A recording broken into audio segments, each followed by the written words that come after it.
Les plans du mental.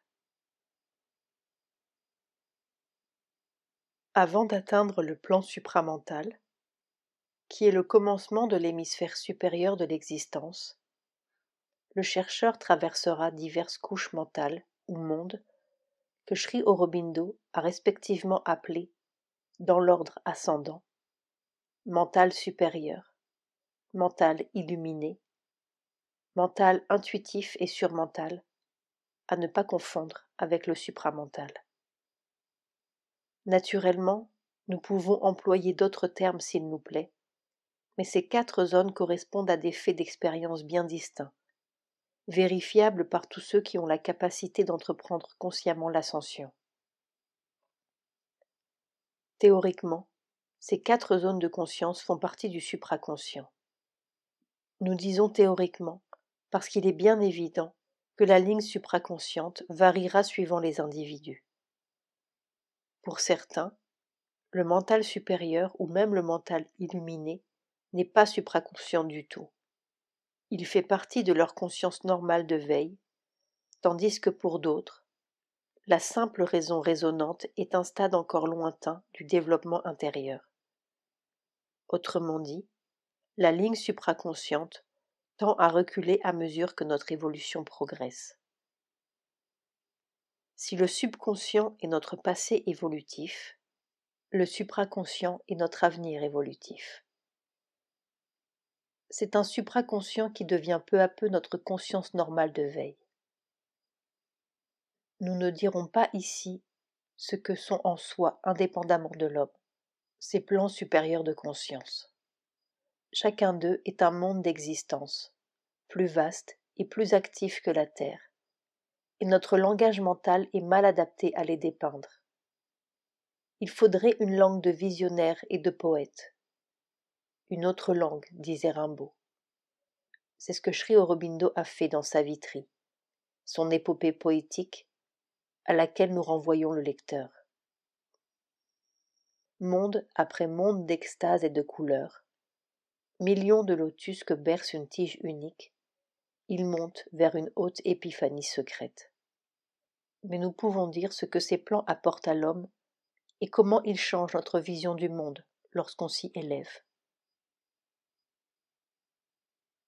Le mental ordinaire, que nous connaissons tous, voit les choses pas à pas, successivement, linéairement. Il ne peut pas faire de bon, sinon cela fait des trous dans sa logique et il ne s'y reconnaît plus. Il dit que c'est décousu, irrationnel ou fumeux. Il ne peut pas voir plus d'une chose à la fois, sinon il dit que c'est contradictoire. Il ne peut pas admettre une vérité ou un fait dans le champ de sa conscience, sans rejeter automatiquement tout ce qui n'est pas cette vérité ou ce fait. C'est comme un obturateur qui ne laisse filtrer qu'une image et une seule à la fois. Et tout ce qui ne figure pas sur son petit écran momentané appartient au limbe de l'erreur, du mensonge et de la nuit. Tout marche donc dans un système antinomique inexorable. Blanc-noir, vérité-erreur, Dieu, Satan. Et il va comme un âne sur le chemin, qui voit une touffe d'herbe après l'autre. En somme, le mental ordinaire découpe inlassablement des petits morceaux de temps et d'espace. Plus on descend l'échelle de la conscience, plus le découpage s'accentue. Pour un scarabée, supposons-le, tout ce qui traverse son petit bonhomme de chemin sort de l'avenir à droite, coupe la ligne de son présent et file dans le passé à gauche. Le passant qui peut l'enjamber et se trouver à la fois à droite et à gauche est tout simplement miraculeux et irrationnel, à moins qu'il n'ait une jambe dans la vérité et une autre dans le mensonge, ce qui n'est pas possible, donc l'homme n'existe pas. Il est scarabiquement impossible. Pour nous, l'obturateur s'est un peu élargi. L'avenir et le passé ne sont plus à droite et à gauche dans l'espace, ils sont hier et demain dans le temps. Nous avons gagné du temps sur le scarabée. Mais il est une autre conscience supramentale qui peut élargir encore l'obturateur, gagner encore du temps et enjamber hier et demain. Elle voit simultanément le présent, le passé et le futur, le blanc et le noir, la vérité et ce qu'il est convenu d'appeler l'erreur, le bien et ce qu'il est convenu d'appeler le mal, le oui et le non, car tous les opposés sont le produit d'un découpage du temps. Nous disons erreur parce que nous ne voyons pas encore le bien qu'elle prépare ou dont elle est la moitié ébauchée. Nous disons mensonge parce que nous n'avons pas eu le temps de voir le lotus sortir de la boue. Nous disons noir, mais notre jour est noir pour qui voit la lumière. Notre erreur était la compagne nécessaire du bien, le non, la moitié indissoluble du oui, le blanc et le noir, et tout l'arc-en-ciel, les formes variées d'une seule lumière qui peu à peu se découvre. Il n'y a pas de contraire, il n'y a que des complémentaires. Toute l'histoire de l'ascension de la conscience est l'histoire d'une désobturation, et le passage d'une conscience linéaire et contradictoire à une conscience globale. Mais Sri Aurobindo dit bien global. Il dit bien l'hémisphère supérieur de la conscience quand il parle du supramental, parce que la vérité, dite supérieure, n'est pas une amputée de la terre. Elle n'est pas toute la vérité sans sa moitié inférieure. Le haut n'annule pas le bas, il l'accomplit. L'intemporel n'est pas le contraire du temporel, pas plus que les deux bras qui embrassent ne sont le contraire de l'être embrassé. Et le secret, justement, est de découvrir l'intemporel au sein même du temporel, l'infini dans le fini, et la totalité ronde des choses dans la plus obscure fraction, sans quoi personne n'est embrassé et personne n'embrasse rien. Cette ascension de la conscience n'est pas seulement l'histoire d'une conquête du temps, c'est aussi la conquête de la joie, de l'amour, de la largeur d'être. Les niveaux évolutifs inférieurs ne se contentent pas de découper des petits bouts de temps et d'espace, ils découpent tout. Une loi de fragmentation grandissante préside à la descente de la conscience, de l'esprit à l'atome. Fragmentation de la joie, fragmentation de l'amour et du pouvoir, et naturellement, fragmentation de la connaissance et de la vision. Tout se décompose dans un grouillement de minuscules tropismes, un poudroiement de conscience somnambule qui est déjà une quête de la lumière, ou peut-être un souvenir de la joie. Le signe général de cette descente est une diminution croissante du pouvoir d'intensité. Intensité d'être, intensité de conscience, intensité de force, intensité de joie dans les choses et de joie d'exister. De même, à mesure que nous nous élevons vers les niveaux suprêmes, ces intensités grandissent. A. Le mental ordinaire. C'est la qualité de la lumière ou la qualité des vibrations qui, essentiellement, permet de distinguer un plan de conscience d'un autre. Si nous partons de notre propre niveau évolutif et que nous regardions la conscience sous son aspect de lumière, dont tous les autres dérivent, le mental ordinaire apparaît, pour l'œil qui voit, dans une sorte de grisaille, avec une quantité de petits points foncés ou de petits nœuds vibratoires assez obscurs, comme une nuée de mouches qui tournent autour de la tête des gens et qui représentent leurs 1001 pensées. Elles vont, viennent, tournent, circulent de l'un à l'autre. Puis de temps en temps, un petit éclatement de lumière descend d'en haut, une petite joie, une petite flamme d'amour qui danse dans cette grisaille. Mais ce fond neutre, comme dit Sri Aurobindo, est si épais, si collant, qu'il absorbe tout, décolore tout, tire tout en bas dans son obscure gravitation. Nous ne sommes pas capables de supporter longtemps la joie ni la souffrance, pas capables de supporter beaucoup de lumière. C'est tout petit, spasmodique, vite éteint, et tout est soumis à des milliers de conditions. B. Le mental supérieur. Ce nouveau degré apparaît fréquemment chez les philosophes et les penseurs. Il est déjà moins opaque, plus libre. Le fond n'est plus tout à fait gris, où le gris tire sur le bleu, et les petits éclatements de lumière qui descendent sont moins vite engloutis. Ils sont aussi plus intenses, plus fournis, plus fréquents. La joie tend à durer davantage, l'amour à être plus large, et ils sont moins soumis aux innombrables conditions des étages inférieurs. On commence à savoir ce qu'est la joie en soi, l'amour en soi, sans cause.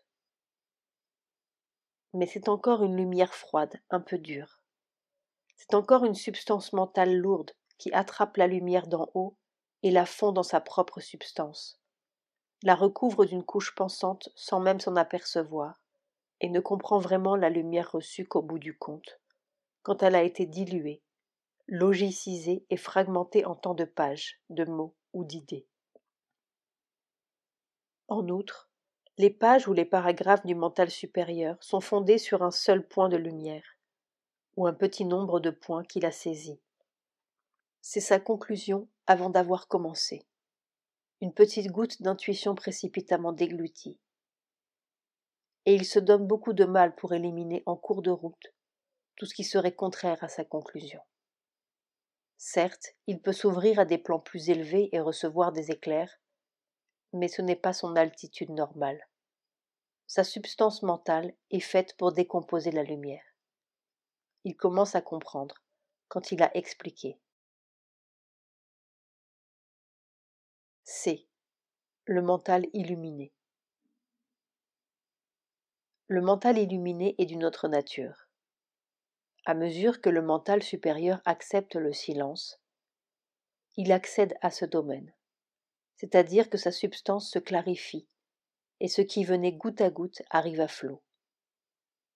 Le fond général n'est plus neutre, c'est une aise spirituelle, une joie pure, sur laquelle se détache, ou d'où sortent les tons particuliers de la conscience. Tel est le premier changement fondamental. La conscience s'emplit d'un flot de lumière, souvent doré, où s'infusent des colorations variables, suivant l'état intérieur. C'est une invasion lumineuse. Et en même temps, un état d'enthousiasme, au sens où les Grecs l'entendaient, un éveil subit comme si l'être tout entier était sur le qui-vive, alerté, plongé d'un seul coup dans un rythme très rapide et dans un monde tout neuf, avec des valeurs nouvelles, des reliefs nouveaux, des correspondances inattendues. Le rideau de fumée du monde est tiré. Tout se relie dans une grande vibration joyeuse. La vie est plus large, plus vraie, plus vivante. Des petites vérités s'allument partout, sans mots, comme si toute chose avait un secret, un sens spécial, une vie spéciale. On est dans un état de vérité indicible, sans rien y comprendre. Simplement, c'est. Et c'est merveilleux. C'est léger, c'est vivant, ça aime. Pour chacun, ce flot lumineux se traduira d'une façon différente.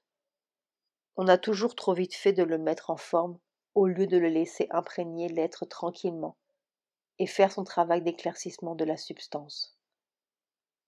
Pour les uns, ce sera un épanouissement poétique soudain, d'autres verront des formes architecturales nouvelles, d'autres se trouveront sur la piste de nouvelles découvertes scientifiques, et d'autres aimeront leur Dieu. Généralement, l'accès à cette conscience nouvelle s'accompagne d'une efflorescence spontanée de capacités créatrices, surtout dans le domaine poétique. Il est curieux de voir la quantité de poètes de toutes langues, chinois, indiens, anglais, etc., parmi les disciples de Sri Aurobindo, comme si la poésie et les arts étaient le premier résultat pratique de son yoga. J'ai vu pour moi-même et les autres, écrivait-il à l'un d'eux, une soudaine éclosion de capacités survenir dans toutes sortes de domaines, lorsque l'ouverture de la conscience se produit, si bien que celui qui avait peine longtemps pour s'exprimer par des rythmes, sans le moindre succès, peut devenir du jour au lendemain un maître du langage et des cadences poétiques. C'est une question de silence juste et d'ouverture juste aux mots qui essayent de s'exprimer. Parce que le mot est là, tout près, déjà formé sur les plans intérieurs où prennent naissance toutes les formes artistiques. Mais le mental transmetteur doit changer et devenir un chenal parfait, au lieu d'un obstacle. La poésie est le truchement le plus commode pour faire comprendre ce que sont ces plans de conscience supérieure. Dans le rythme du poème, les vibrations sont aisément saisissables. Nous y recourons donc ici et après, bien que le supraconscient ne soit pas le seul privilège des poètes. Dans son énorme correspondance poétique et dans sa poésie future, Sri Aurobindo a donné de nombreux exemples de la poésie issue du mental illuminé. Malheureusement, ses disciples étant surtout de langue anglaise, ces exemples n'intéresseront pas un lecteur français. C'est Rimbaud, naturellement, qui nous donnerait la meilleure illustration. Son bateau ivre en particulier, si l'on veut bien se détacher du sens extérieur, pour écouter ce qui vibre par derrière. Car la poésie, finalement, et toutes les formes d'art ne sont qu'un moyen d'attraper au piège une indicible petite note, qui n'est rien, et qui est le vrai de la vie. Je sais les cieux crevant en éclairs, et les trombes, et les ressacs et les courants. Je sais le soir, l'aube exaltée, ainsi qu'un peuple de colombes. Et j'ai vu quelquefois ce que l'homme a cru voir. Une poésie n'est pas dite illuminée à cause de son sens. Elle est illuminée parce qu'elle contient la note particulière de ce plan. Et nous pourrions retrouver la même note dans tel tableau de Rembrandt, telle musique de César Franck, par exemple, ou même tout simplement dans la parole d'un ami. C'est la touche de vérité par derrière, la petite vibration qui va droit au vif et dont le poème, la toile ou la sonate ne sont que des épaississements plus ou moins transparents. Et plus on monte, plus la vibration est pure, lumineuse, vaste, puissante. Lorsque Rimbaud encore dit « Ô saison, ô château, quelle âme est sans défaut !» La vibration est presque visible, tant elle est là. Mais ce n'est pas une vibration illuminée, on le sent bien. Cela ne vient pas du dessus de la tête, mais du centre du cœur. Et cela n'a rien à voir avec le sens.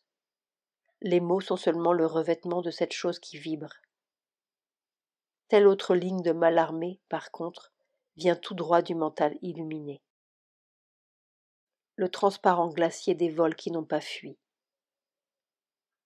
Ce qui caractérise essentiellement toutes les œuvres issues de ce plan, c'est ce que Sri Aurobindo appelle a luminous sweep, un coup d'aile lumineux, une fonte de lumière soudaine.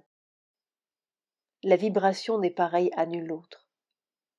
Il y a un choc, toujours, puis la chose qui vibre après, comme un diapason.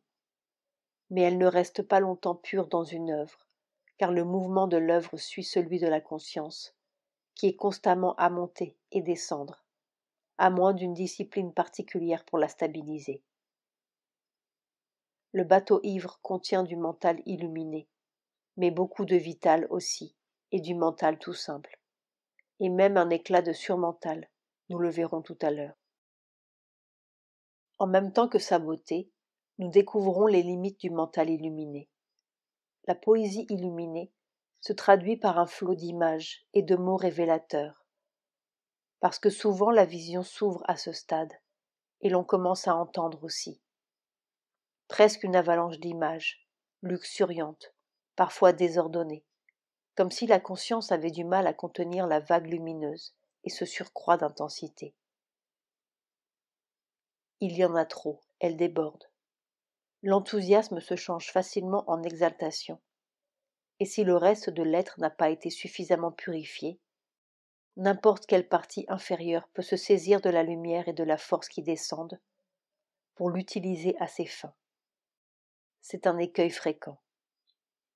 Quand les parties inférieures de la nature, le vital notamment, se saisissent du flot lumineux, elles le durcissent, le dramatisent, le torturent.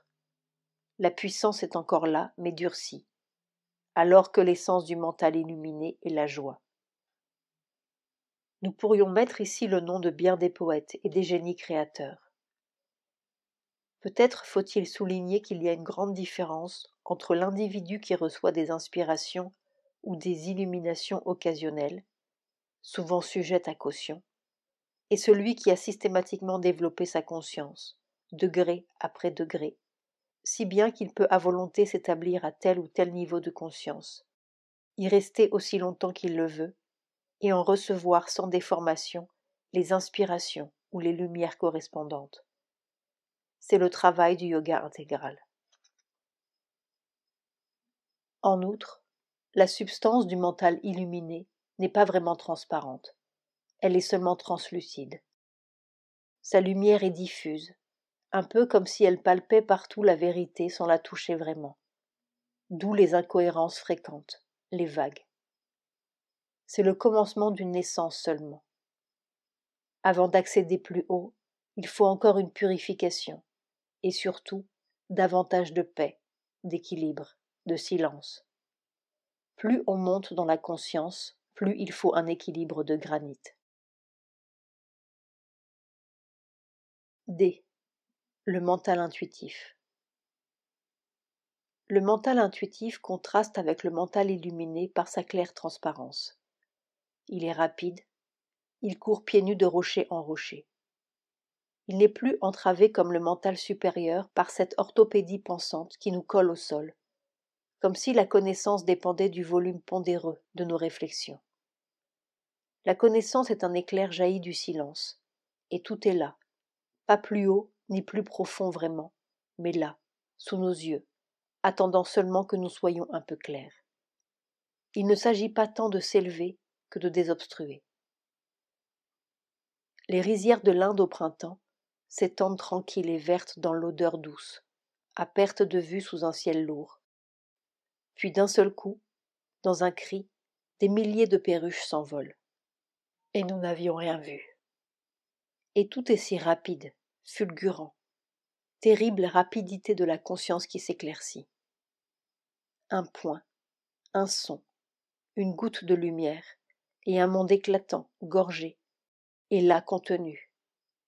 Des milliers d'oiseaux insaisissables dans une seconde d'éclair. L'intuition répète à notre dimension le mystère originel d'un grand regard.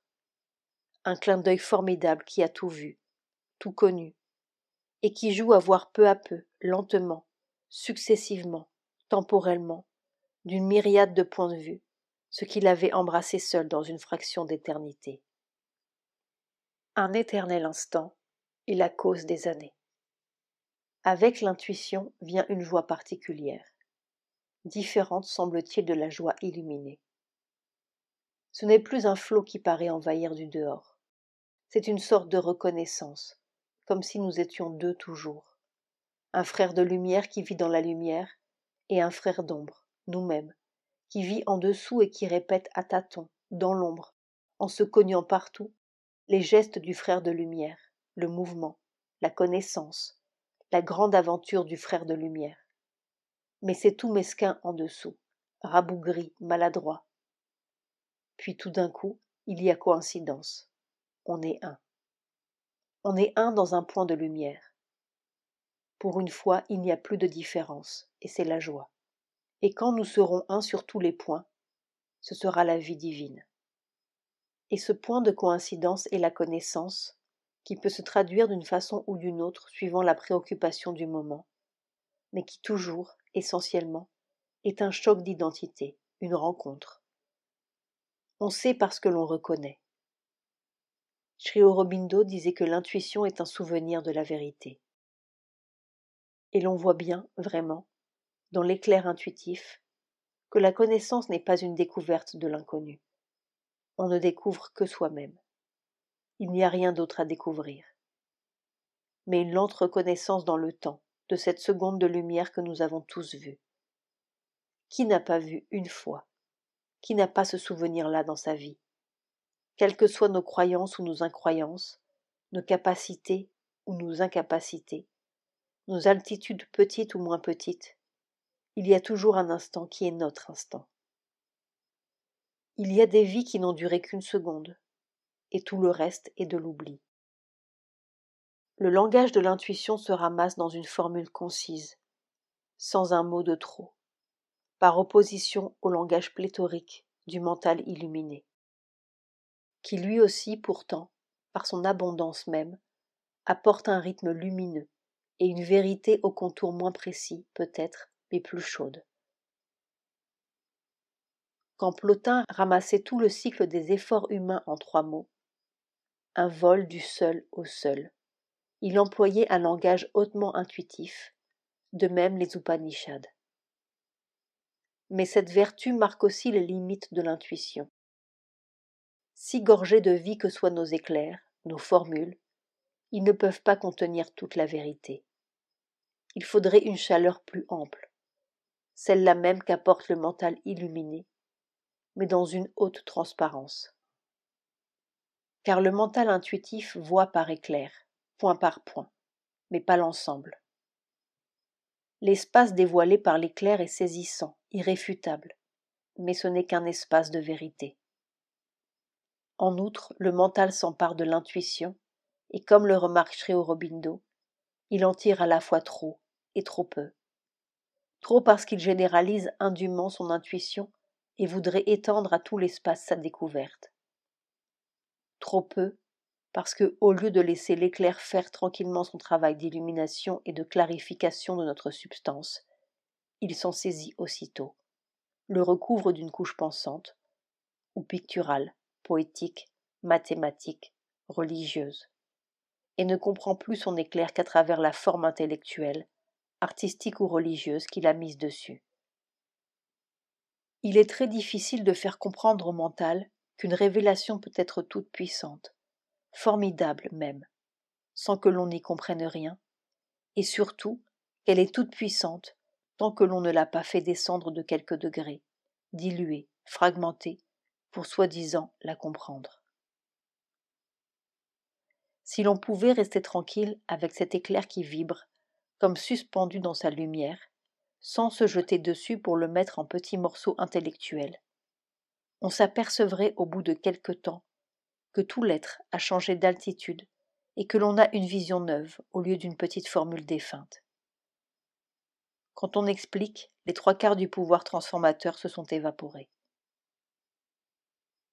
Mais si le chercheur, au lieu de se précipiter sur sa plume ou son pinceau, ou dans un torrent de paroles pour expulser le trop de lumière reçue, prend soin de garder son silence et sa transparence, s'il est patient, il verra les éclairs, peu à peu, se multiplier, devenir plus serrés en quelque sorte, et une autre conscience se former en lui, qui est à la fois l'accomplissement et la source du mental illuminé et du mental intuitif, et de toutes les formes mentales humaines. Nous voulons parler du surmental. Sri Aurobindo ou l'aventure de la conscience. Satprem.